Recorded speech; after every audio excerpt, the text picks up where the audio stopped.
آپ اپنے دوستوں کے ساتھ خوش گپیاں لگانا، سیر و سیاحت اور مختلف کھیل کھیلنا پسند کرتے ہیں جس میں آپ بہت سا وقت صرف کرتے ہیں۔ کیا آپ کو معلوم ہے کہ چند منٹ مسجد میں گزارنے کے لیے یا کسی عالمی مجلس یا کچھ نیک احباب کے ساتھ وقت گزارنے کے لیے آپ بہت کنجوسی سے کام لیتے ہیں؟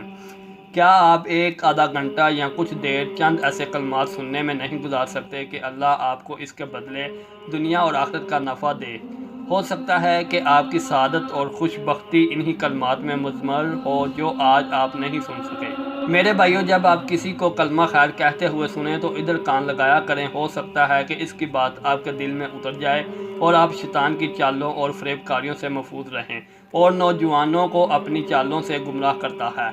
بہت سے ایسے نوجوان ہیں جنہیں اگر آپ کسی اچھے کام کی دعوت دیں تو وہ کہتے ہیں ہم منافق بننا نہیں پسند کرتے۔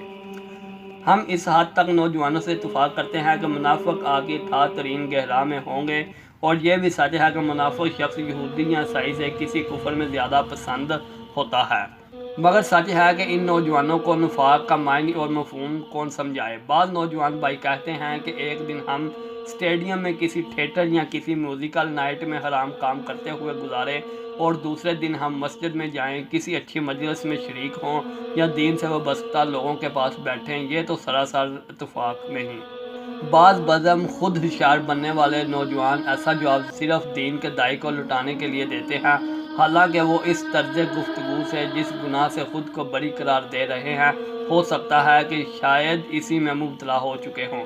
دوسری طرف بعض نوجوان اپنی سادگی اور صاف دلی کی بنا پر وقتاً یہی تصور رکھتے ہیں کہ شاید اسی طرح وہ منافق ہو جائیں، جو کہ سراسر غلط ہے۔ ان بھائیوں کے خلاف یہ ایک شیطانی چال ہے، جبکہ صحیح بات اس کے بالکل برعکس ہے۔ اللہ تعالیٰ ارشاد فرماتے ہیں، نماز قائم کریں دن کے دونوں اطراف میں اور آدھی رات کو، بے شک نیکیاں برائیوں کو ختم کر دیتی ہے۔